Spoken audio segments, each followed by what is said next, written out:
Well, howdy there, Internet people. It's Bo again. And today we have an interesting person with us. We have Isiah Holmes, who has had a unique thing happen to him recently. He's a journalist, but I'll let him tell you about who he is. Isiah?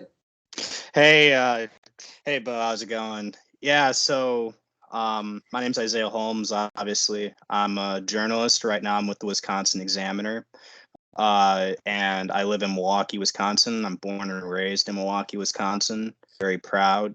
And prior to that, I was actually I freelanced at the Fifth Column News for a while, Pontiac Tribune for a while. Before that, I was at Cop Block. That was my first little blogging thing. And since then, I just kind of moved up the ranks through the local media and everything. And now I kind of have a solid gig that I'm really fortunate for at the Examiner. Also had a couple things out in like the Guardian and Al Jazeera, just miscellaneous stuff. Uh, and I have a whole variety of topics I like to cover, from water quality and the environment to policing, and I like lacrosse. That's about it. All right. Uh, and so something interesting just happened with you. Uh, I saw your name on a list. So Yeah, right. what happened?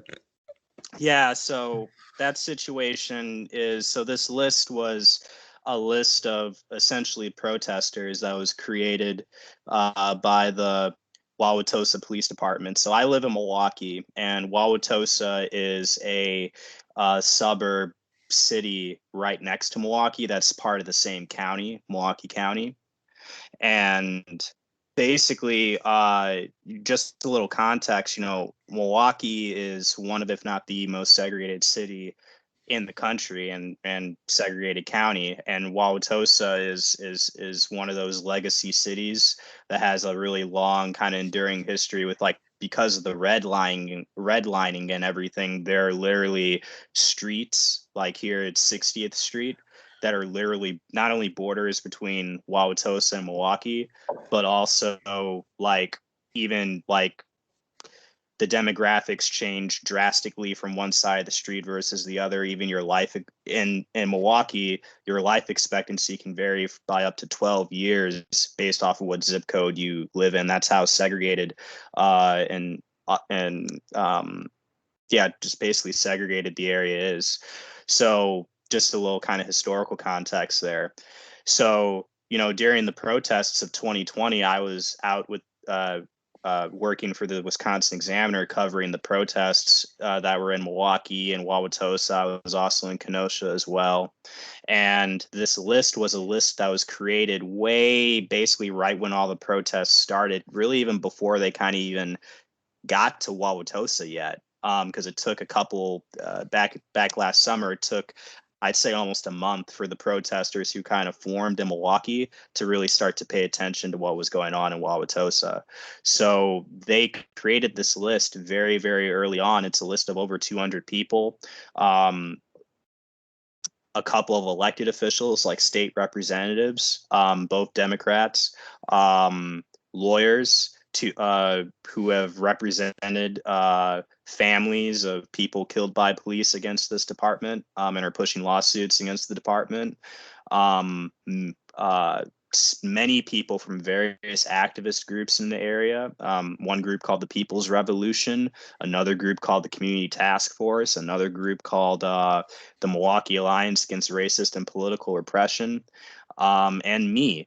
And I was put on there with the context of, I am a journalist with the Wisconsin Examiner. It said Wisconsin Examiner right next to my name. Uh, it it the list generally followed kind of the same, similar, like a kind of a similar theme for everyone. But for me, for some people it had more information, for others it had different information, but for me it had my name, my age, my race and gender, of course. It had Wisconsin Examiner right next to my name. It had my birth date. It had my driver's license picture and my Facebook profile picture at the time. It had a URL link to my to my personal Facebook page, and then it had another URL link to our company Facebook page as the Wisconsin Examiner. And then there was a separate section where it had my car, make and model, the year, the VIN number, all that stuff. And they shared that in that list at some point, not only with the FBI, but also with the Milwaukee Police Department, which has one of the area's kind of intelligence fusion centers. So that's kind of the general context of this list and this situation. Okay, so there's a couple interesting things about this when in comparison to other stuff, because you know, a lot of people may not know this, but if you're a journalist, especially if you're freelance, you end up on these lists. Your names pop on these lists all the time. But it actually said you were a journalist beside it. Like that was information that was included in it. Do they have they issued a response now that this is open? Why are they saying that this was created, and why were you on it? Yeah. So they said that the list, to use their phrasing, a spokesperson for the department who is a sergeant in the department, he said that the list was a tool that the investigative division within their department, which has their detectives along with this other unit of detectives called that call themselves the Special Operations Group. Um, uh, the list was created as a tool for these individuals to investigate the protests, basically, and people were included on it, whether it didn't matter who you were, whether you were according to them, whether you were a protester, whether you were a victim of a protest, whether you were a suspect that they were looking for, whether you were just kind of a bystander. They kind of made it seem like essentially anyone who had contact with the protests could have been put on this list, because in their view as law enforcement, criminal activity was occurring at the protests.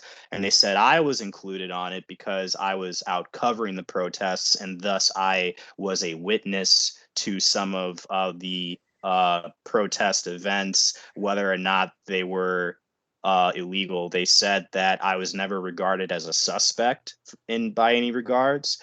And they also said that I was never regarded as someone who was actually participating in the protests, but just by virtue of covering the protests and being there and seeing, say, them walking in the street or whatever activity they regarded as criminal at the time, uh, they said that I could have been a potential witness for that, which I've never been approached by law enforcement. I've never had law enforcement come to my house asking me questions. I've never been contacted.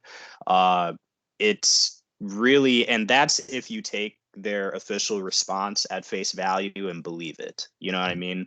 And I think the important thing is that even if you believe their on the record response saying that basically anyone can be put on this list and it was made essentially as an investigative reference tool, that's still questionable on a constitutional basis, because there's the press, there's a First Amendment right to to a free press and our ability to cover the news, and there's also First Amendment right to free speech, and this could be seen as a chilling effect.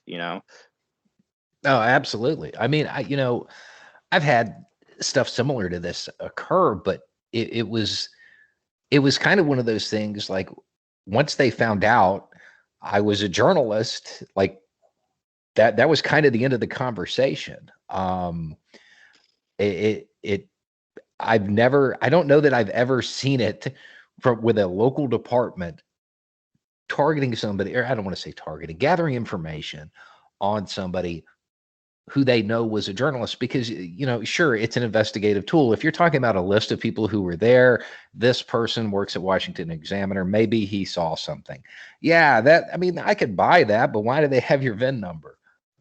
Right, right, right, exactly, right. And then they say, well, we were just trying to place cars to people or whatever, which is weird too, because I always kind of made it a habit of kind of parking like not where everyone would park their cars for the protests, because in Milwaukee, the protests were very organized in that there were marchers, and they were kind of these organized car caravans that would kind of briefly block traffic so that you don't have another Charlottesville incident, of someone plowing through protesters walking in the street.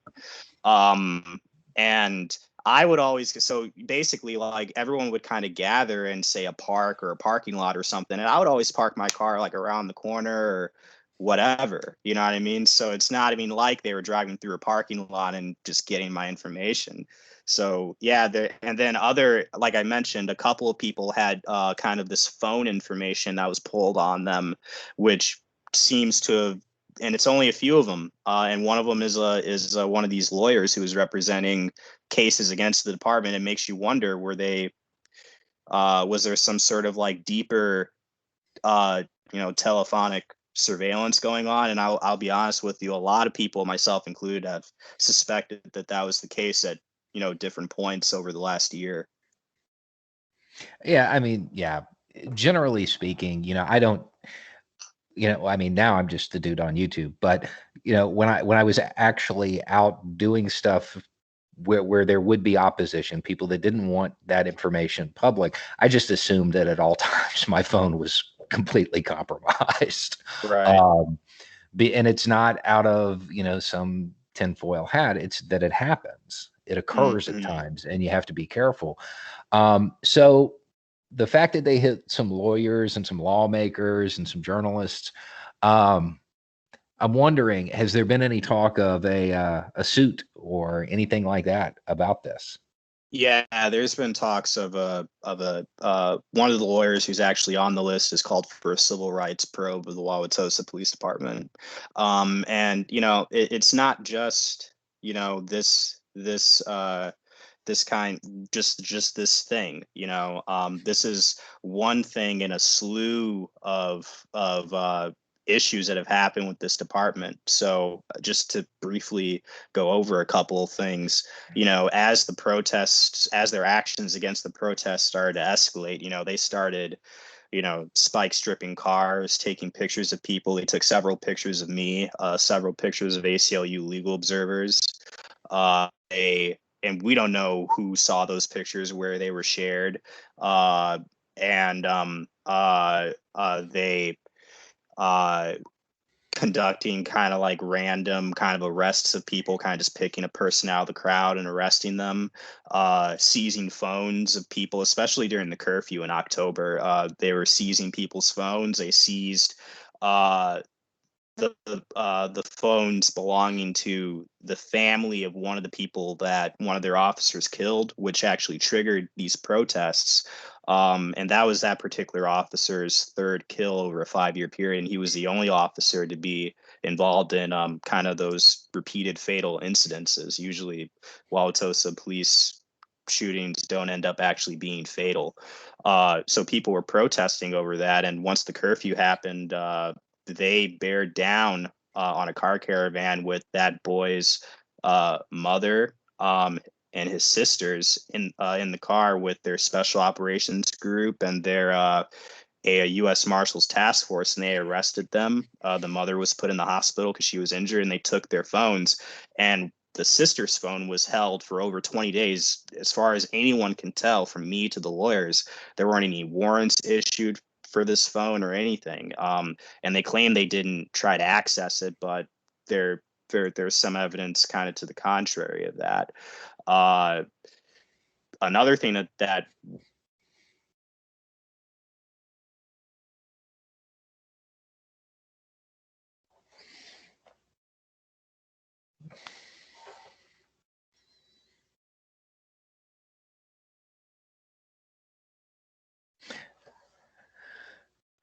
Hey, you're locking up.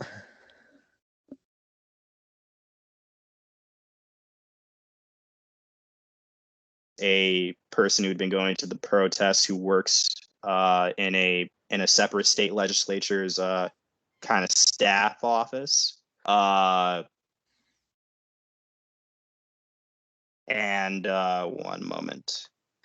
And the last person was actually the mayor of the city of Wauwatosa.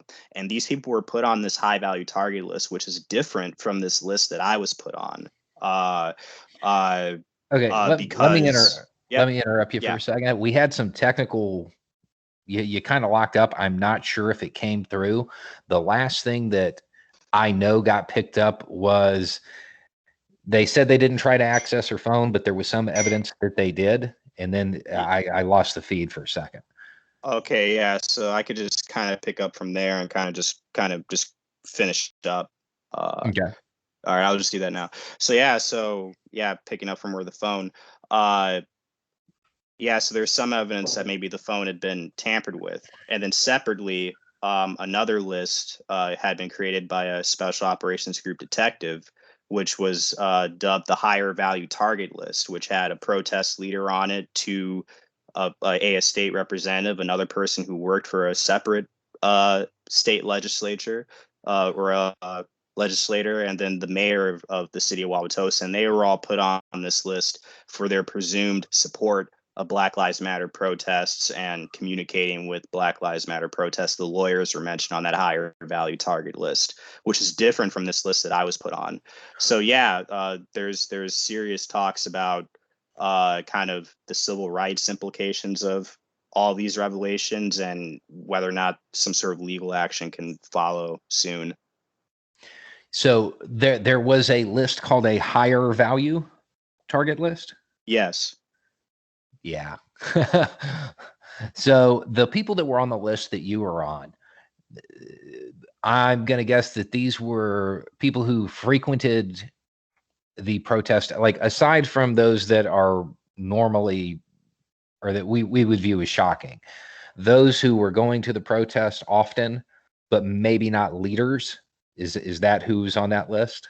Yeah, and even surprisingly, there are people who only went to a couple of demonstrations who are on this list, who only went to a couple of Black Lives Matter related demonstrations, but during that summer of protest and once COVID, because of COVID and people were put out of work, there was also a pretty significant labor movement in Milwaukee of workers, laid off restaurant workers who Mm. were calling for benefits and just getting the story about the conditions of their restaurants and everything. And some of them also went to these Black Lives Matter protests, though not many. They're on this list, you know. Um, and like I said, there are people from various organizations and groups who are on this list, but sometimes not the whole organization. So it really, and once again, there's nearly 200 people on this list, I believe. So it's just this huge dragnet. And then again, the reasoning was anyone could potentially end up on this list: witnesses, victims, suspects, Do, anyone. do, are there any examples? Okay, have you been able to see anybody on the list that was a victim of something? No, I didn't think so. Yeah, no, that's they're all people who were, even if they went to only a couple of protests, they're all people who, th- to be clear, the Wauwatosa Police Department is backing up on the notion that this is a protester list, even though when we first found out that a list existed, it was because we obtained an email from them through open records, which mentioned that it existed, and mentioned that it was being updated and etc. It was called the protester list in that email. But now the Wauwatosa Police Department is trying to back up and say, well, that's kind of an over generalization of what that list is. But yeah, there's only people involved in protests who are on it.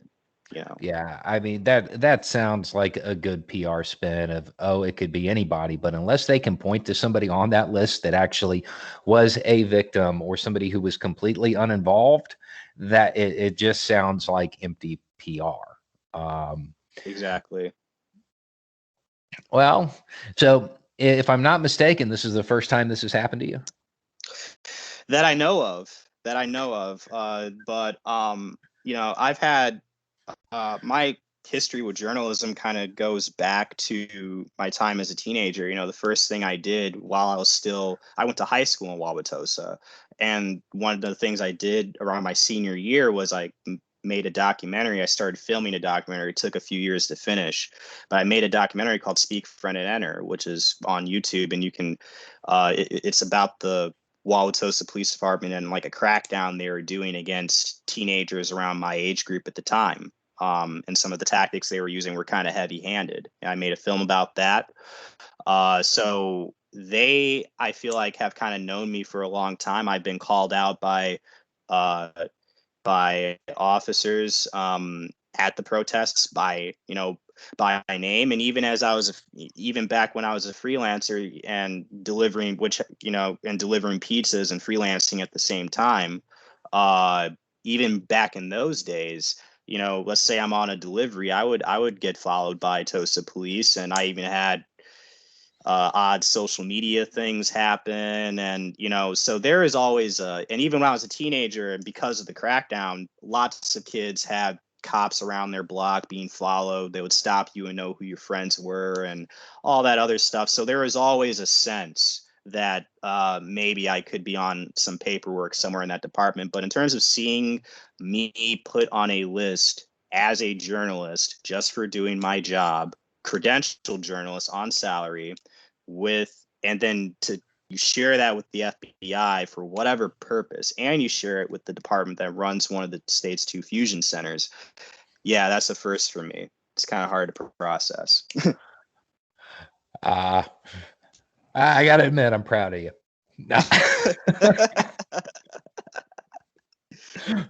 uh, so your coverage of the events, I'm assuming people can find that over on the Examiner, Wisconsin Examiner. Absolutely, yeah. So you can find my coverage of the Wauwatosa protests and the subsequent kind of open records fallout and all the reveals and everything on the Wisconsin Examiner. Urban Milwaukee also aggregates out a lot of our stuff. We also have a YouTube where we captured a lot of the events and protests in Wauwatosa, and also some in Kenosha as well. So that's under Wisconsin Examiner. So yeah, absolutely. Feel free to check out the stuff, share it around. Sharing is caring. So you're probably pretty plugged in up there. Since the election, has determination faded, or are we looking at? Do you think there's going to be more? I guess. Well, I can say in terms of the protests in Milwaukee never stopped. The protest group, which calls itself the People's Revolution, or TPR, they've been marching for over 400 days at this point.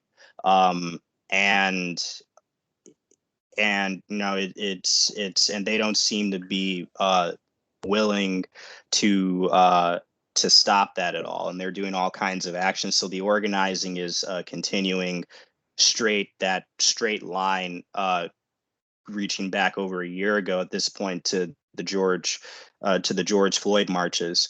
And then there's all kinds of other organizing going on as well. So even if local media doesn't cover it very well, or people don't realize that it's happening, it's still happening.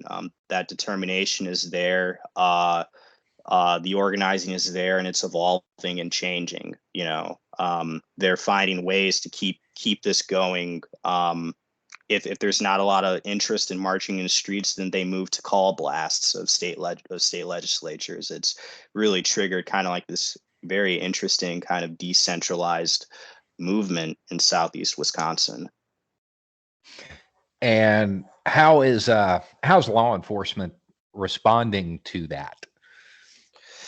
It depends. It depends. The Wauwatosa Police Department was very hostile, not only in their physical actions, but also their rhetoric. Their police union straight up saying, we don't think that people who are protesters or people who are from the city of Milwaukee should be involved in Wauwatosa city government. We don't think that we should have this committee on racial equity issues, et cetera, et cetera. So the Wauwatosa Police Department was very hostile about that. The Milwaukee Police Department, on the other hand, they had their couple of days where back in the summer where they were kind of being heavy-handed to the protesters. But over time, they stopped doing that. You don't see riot cops responding in Milwaukee anymore. The news and the press, I guess, was just too much for them at the time, and they just decided to leave the protesters alone. Right now, and then in Kenosha, it's kind of a separate story. The Kenosha Police Department, because of everything that happened down there, is very defensive, and they should be. One article we recently published kind of showed that they weren't necessary, that they regarded some of the militias that went down there as friendly and were possibly even willing to, um, you know, uh, bump shoulders if need be. And I think that the Kenosha Police Department is kind of in a defensive position right now because of the issue with Kyle Rittenhouse, and they don't want things to flare up again down there.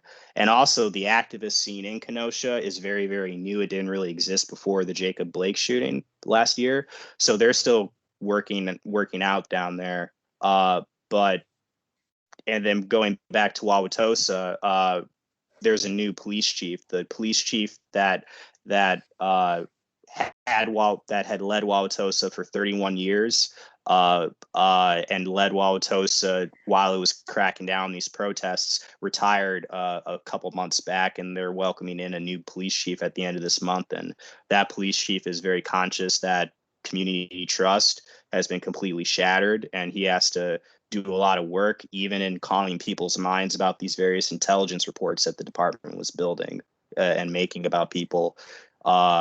So yeah, it's been kind of this evolving kind of response from law enforcement, I think.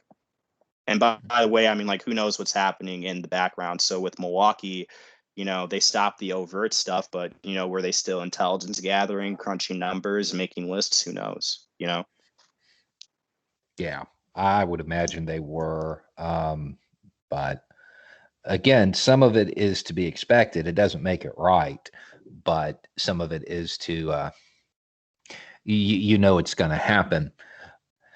So, all right. So, I mean, that gives us a pretty good frame. And it's one of those things that when we hear about it in the media, a lot of times people are like, wow, that's isolated. It's really not. It's incredibly common. I mean, it's so common, in fact, that, we were all talking about it and we were joking about it. I was talking to some of the people that you've worked with before. And I was like, hey, look, he made it,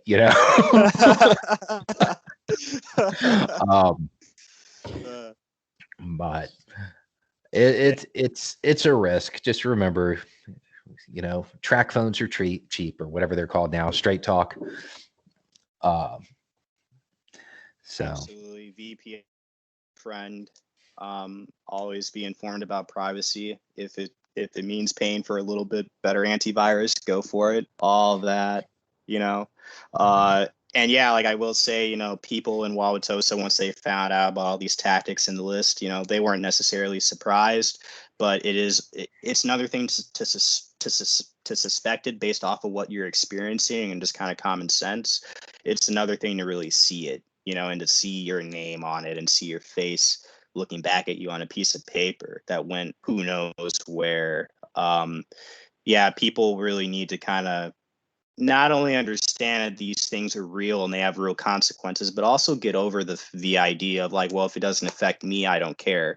Even if they put me on a list, I don't care. I have nothing to hide. Actually, you do have a lot to hide. That's why you lock your doors. You do lock your doors, right? You do passcode protect your phone. That means you have things to hide, even if it's, seemingly to you like, this innocuous thing. It matters. And people need to understand, especially from the aspect of the Constitution, that if law enforcement is routinely violating and disregarding the Constitution, that matters. Even if it doesn't negatively impact you, because someday it will impact you and people you care about.